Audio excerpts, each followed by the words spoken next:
This course is accompanied by exercise files that you can use to follow along with the demonstrations I do on screen.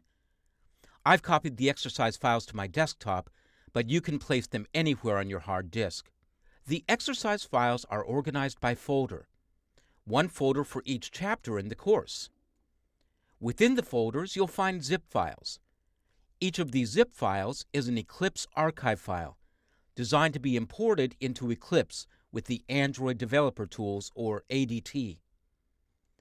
To import a project, go to Eclipse and select File, Import. Look at the General category and choose Existing Projects into Workspace and click Next. Choose Select Archive File, Browse, and choose the archive file you want to import. Then follow the rest of the prompts to import the project. You should then be able to open the Java files and other resources that are available within the project. If you prefer to use Android Studio, you can take any of these zip files and extract them anywhere on your hard disk. I'll extract this zip file right here in this folder.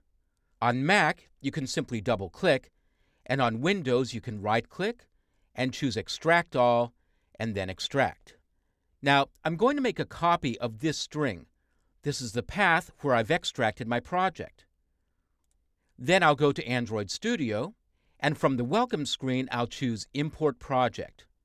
I'm using Android Studio 0.5.9.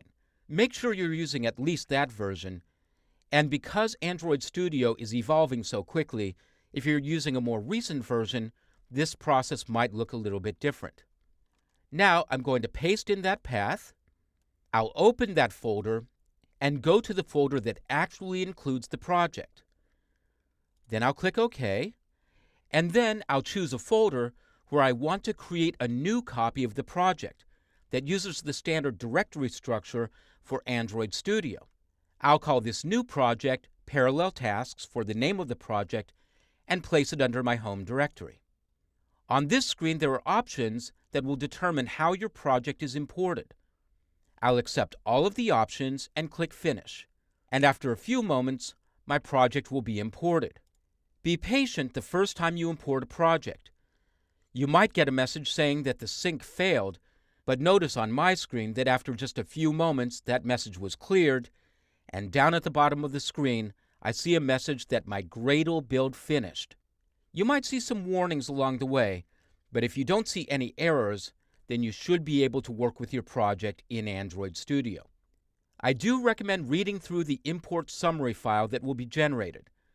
It'll tell you about files that might be ignored, jar files that might be converted to something called dependencies, and files that have been moved around to match the correct directory structure.